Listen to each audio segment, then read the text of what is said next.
Here's the story with TikTok and the USA. President Trump from his previous term even wanted to ban TikTok, believing that the Chinese have access to classified material and information through the app. Truth or lie, the story is interesting and ironic, as Americans have many government agencies doing the same job. The only difference is that the Americans spy on state orders, while the Chinese spy on a sideways basis. The Chinese have vastly advanced their defense technology and are believed to be copying their American counterpart by analyzing users' videos. TikTok's ban in the US has sparked a lot of discussion and reactions. This decision is based primarily on national security concerns. The US government fears that the Chinese company ByteDance, which owns TikTok, may collect data from users and share it with the Chinese government. American users of TikTok, because it closes Leave and Go to Red Note and the terms of acceptance of the use of the service, accept legislation of the Chinese constitution. Through this acceptance, the Chinese government controls the media and of course the new profiles of former American TikTokers.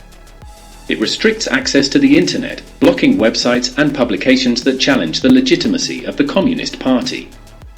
It will be interesting to see how the roughly 170 million American TikTokers react when they start blocking profiles exposing the Chinese government.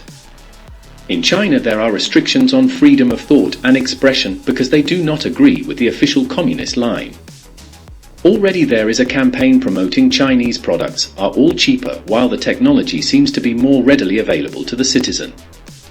The standard of living in China has improved significantly in recent decades, mainly due to rapid economic growth.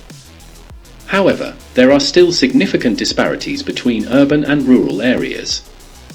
In large cities, citizens enjoy a higher standard of living with access to modern infrastructure, healthcare, and education. Conversely, in rural areas, living conditions can be more difficult, with limited access to basic services. The price is reduced personal freedom, Soviet-style justice. American TikTokers expect to fall out of the clouds as they ignore authoritarian policing and the anticipation of personal freedom. One of the prohibitions is the right of couples to have children. In China, there was a one-child policy, which came into effect in 1979 to control rapid population growth. This policy restricted most couples from having only one child, and severe penalties were imposed for those who violated the rule. In 2015, this policy was replaced by the two-child policy, and in 2021, the government allowed couples to have up to 3 children. Personal freedom in China is a complex and controversial issue.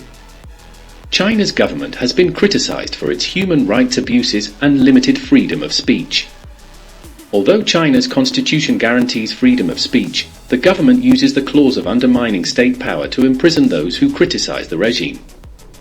American TikTokers are often uninformed about the standard of living in China and the rest of the planet. For the most part, people live to work, while these idle people work to live and show us how much fun they have with all the pleasures through their videos that are low quality and full of lies. American TikTokers are turning to the Chinese app. Red Note combines elements from Instagram, TikTok, and Pinterest, allowing users to share their content.